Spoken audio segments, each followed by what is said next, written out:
Hello friends, क्या heart के patients जिनको किडनी का भी प्रॉब्लम है उन्हें एस्पिरिन लेना चाहिए? एस्पिरिन के साथ कुछ इंपॉर्टेंट इश्यूज हैं कि वो किडनी का ब्लड सप्लाई कॉम्प्रोमाइज़ करता है। यदि किसी व्यक्ति का किडनी ऑलरेडी कॉम्प्रोमाइज्ड है तो वैसे केसेस में एस्पिरिन लेना थोड़ा सा रिस्की हो सकता है। पर हार्ट के लिए एस्पिरिन बहुत ज़्यादा ज़रूरी दवा है, क्योंकि एस्पिरिन खून पतला करता है और इसके बहुत ज़्यादा ऑल्टरनेटिव्स अवेलेबल नहीं हैं। दूसरी ग्रुप ऑफ मेडिसिन जैसे कि क्लोपिडोग्रेल, प्रासुग्रेल, टिकाग्लोर जो है वो भी खून को पतला करती है, लेकिन पतला करने का तरीका अलग होता है। एंटीकोएगुलेंट्स भी खून पतला करते हैं, लेकिन उनका तरीका अलग होता है। तो हार्ट अटैक और स्ट्रोक वाले पेशेंट्स के लिए एस्पिरिन बहुत ज़्यादा इंपॉर्टेंट दवा है। पर अगर किसी पेशेंट को किडनी का भी प्रॉब्लम है तो क्या उसे वो लेना चाहिए? क्या ये नुकसान करेगा, और नुकसान करेगा तो कितना नुकसान करेगा, और क्या सावधानियां हमें बरतनी चाहिए, इस पर डिस्कशन करेंगे। हमने ऑलरेडी एक बेसिक कॉन्सेप्ट डिस्कशन किया था कि एस्पिरिन किडनी पर कैसे इफेक्ट कर सकता है। ये इस टॉपिक का थोड़ा डिटेल डिस्कशन है। टॉपिक पर जाने से पहले जो लोग हमारे चैनल पर नए हैं उन्हें रिक्वेस्ट करूँगा कि चैनल को सब्सक्राइब करें, वीडियोज़ को लाइक और शेयर करें। यूजली अगर किसी पेशेंट को अर्ली स्टेज में किडनी फेलियर है तो वैसे पेशेंट में अगर आप लोअर डोज एस्पिरिन यानी 75 मिलीग्राम एस्पिरिन लेंगे तो कुछ सिग्निफिकेंट फर्क नहीं पड़ेगा। अगर किसी पेशेंट को एडवांस किडनी फेलियर है तो आपको ज़्यादा सतर्कता रखनी पड़ेगी। अर्ली स्टेज में उतना ज़्यादा किडनी का परफ्यूजन कॉम्प्रोमाइज़ नहीं होगा, किडनी का ब्लड सप्लाई कॉम्प्रोमाइज़ नहीं होगा, इसलिए अर्ली स्टेजेस में आप अगर एस्पिरिन ले तो बुरा नहीं है। खासकर अगर आपका पेशेंट का कार्डियोवैस्कुलर रिस्क ज़्यादा है, मान लीजिए पेशेंट को एंजियोप्लास्टी हुआ है तो वहाँ पे आपको खून पतला करना आवश्यक है, नहीं तो स्टेंट में क्लॉट हो जाएगा, पेशेंट का जान का खतरा हो जाएगा। कोई भी अगर हार्ट अटैक आता है तो मृत्यु का दर लगभग 25 से 30% तक चला जाता है। तो वैसे केसेस में आप कॉम्प्रोमाइज़ वहाँ नहीं कर सकते, क्योंकि किडनी के डैमेज होने का या प्रॉब्लम्स होने का चांस 1% से भी कम है। ज़्यादातर केसेस में मैंने आज तक कम से 15 साल की प्रैक्टिस में एक भी केस ऐसा नहीं देखा जिसमें किडनी को कंसिस्टेंट डैमेज होने की वजह से मुझे एस्पिरिन को बंद करना पड़ा हो और एस्पिरिन बंद करने के बाद किडनी का फंक्शन पूरी तरह से नॉर्मल हो गया हो। ऐसा यूजली नहीं होता, इसीलिए एस्पिरिन को बहुत सिवियर प्रॉब्लम करने वाली दवाई नहीं माना जाता है।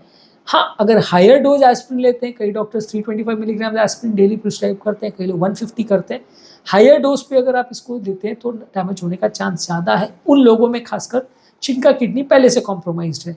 यदि किसी व्यक्ति का किडनी कॉम्प्रोमाइज नहीं है तो वैसे केस में डैमेज होने का चांस कंपेरेटिवली कम है। वैसे पेशेंट में आप ये कर सकते हो कि अगर स्टेंट ताज़ा है, हार्ट अटैक का रिस्क काफ़ी ज़्यादा है, रिसेंटली पेशेंट को स्टेंट लगा विद इन लास्ट 6 मंथ्स, तो आप एटलीस्ट पहले 6 मंथ्स तक उसको एस्पिरिन क्लोपिडोग्रेल दोनों दें। बाद में आप एस्पिरिन को बंद करके सिर्फ क्लोपिडोग्रेल को कंटिन्यू कर सकते हैं, या टिकाग्लोर, प्रासुग्रेल, ये दोनों उसी ग्रुप की मेडिसिन है। इन तीनों में से कोई एक को आप कंटिन्यू कर सकते हैं। ऐसे केस में प्रेफर आप टिकाग्लोर और प्रासुग्रेल को करते हो, क्योंकि वो क्लोपिडोग्रेल से ज़्यादा स्ट्रॉन्ग है।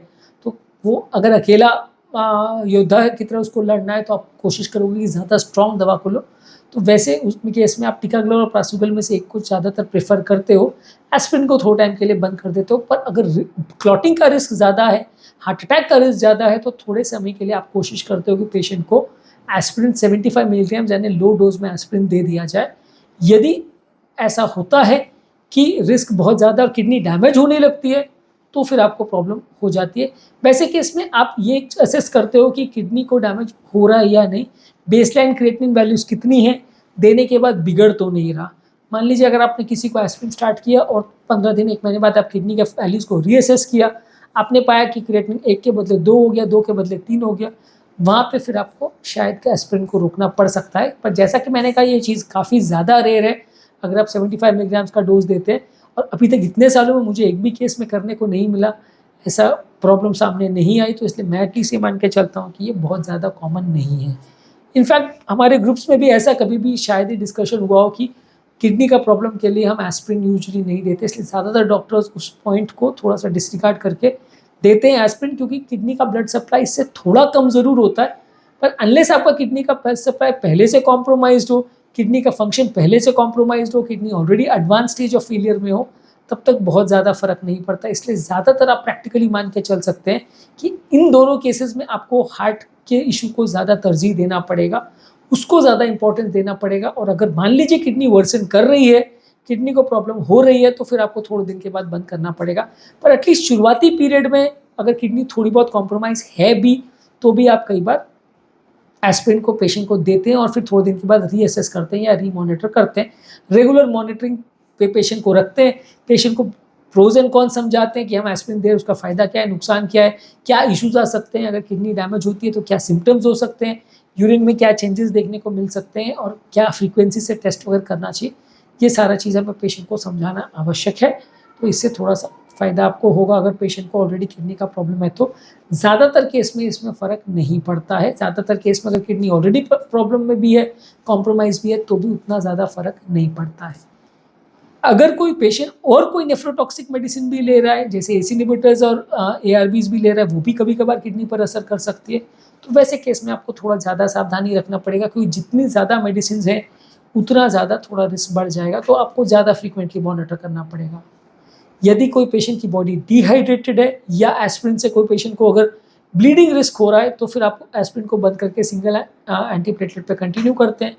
अगर क्लॉटिंग रिस्क बहुत ज़्यादा है, यानी खून का थक्का बनने का रिस्क बहुत ज़्यादा है, तो वैसे केस में जोखिम लेके कई बार आपको एस्पिरिन कंटिन्यू रखना पड़ता है। लो डोज पे रखेंगे, रेगुलर मॉनिटरिंग पे रखेंगे, लेकिन फिर भी कई बार ऊपर वाले का नाम लेके एक तरह से आपको चालू करना पड़ता है कि जो होगा देखा जाएगा।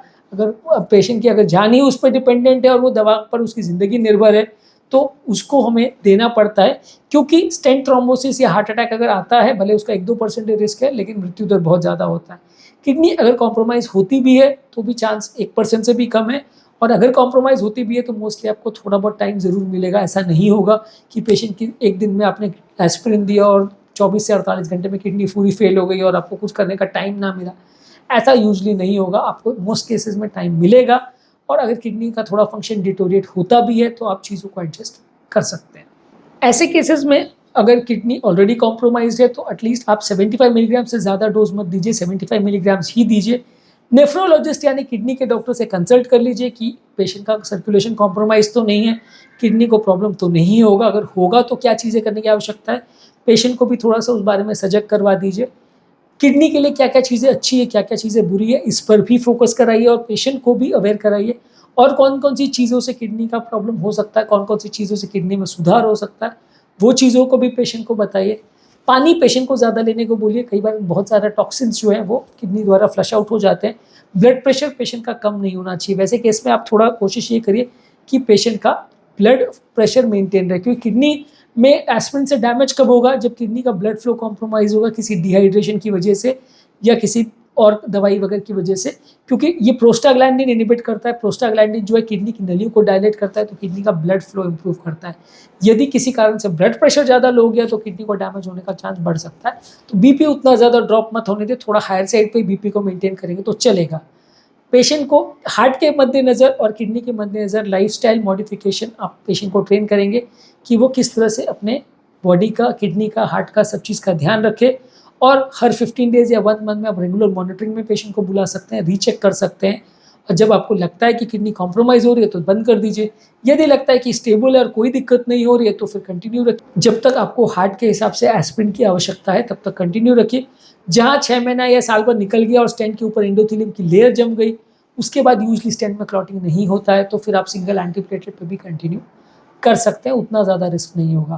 पहले 6 महीना थोड़ा ज़्यादा सावधानी रखने की आवश्यकता होती है, क्योंकि पहले 6 महीना स्टेंट में ज़्यादातर क्लॉटिंग या ब्लीडिंग का प्रॉब्लम जो भी है सबसे ज़्यादा पहले 6 महीने में ही होता है। तो पहले 6 महीना आप थोड़ा ज़्यादा स्ट्रॉन्ग खून पतला करने की दवा देते हैं। एक बार 6 महीना निकल गया तो फिर कंपैरेटिवली आप थोड़ा रिलैक्स हो सकते हैं, फिर आप एक दवा भी कंटिन्यू रखेंगे तो भी क्लॉटिंग का रिस्क उतना ज़्यादा नहीं होगा। तो basically moral of the story is कि अगर हार्ट का पेशेंट है जिसका अगर रीसेंट स्टेंटिंग हुआ है या बाईपास हुआ है, तो वहाँ आपको रिस्क लेके एस्पिरिन देना पड़ता है। अगर किडनी कॉम्प्रोमाइज़ भी है तो आप रेगुलर मॉनिटरिंग करते हैं, पेशेंट को लोएस्ट डोज एस्पिरिन का देते हैं, सावधानियाँ ज़्यादा रखते हैं। लेकिन ज़्यादातर अगर पेशेंट की जान उस पर डिपेंडेंट है तो फिर कई बार देना पड़ता है। किडनी पर जो एस्पिरिन का असर है वो बहुत अनकॉमन है, ज़्यादा नहीं होता है। बहुत कम ही केसेस ऐसे होते हैं जो सिर्फ एस्पिरिन की वजह से पेशेंट को इतना किडनी फेल हो गया कि पेशेंट को डायलिसिस पे आना पड़ गया, ऐसा कभी शायद ही कभी होता है। तो इसलिए कंपेरेटिवली उसको उतना अनसेफ नहीं माना जाता है जितना बाकी एनेसेट्स को माना जाता है। इसलिए ज़्यादातर डॉक्टर्स उस बारे में उतना ज़्यादा डिस्कस नहीं करते, उतना ज़्यादा चिंतित नहीं होते। लेकिन हाँ, अगर किसी पर्टिकुलर पेशेंट में प्रॉब्लम आ रही है, किसी पर्टिकुलर पेशेंट में क्रिएटिनिन बढ़ रहा है या पेशेंट का फ्लो कॉम्प्रोमाइज़ हो रहा है, यूरिन आउटपुट ड्रॉप हो रहा है, तो फिर आपको सावधानी रखनी पड़ेगी, डोज़ कम करना पड़ सकता है और कभी-कभार बंद भी करना पड़ सकता है। वैसे केस में रिस्क बेनिफिट रेशियो को कंपेयर करके एनालिसिस किया जाता है। उम्मीद करूँगा कि आज के टॉपिक में कुछ नई बातें जानने को मिली होगी।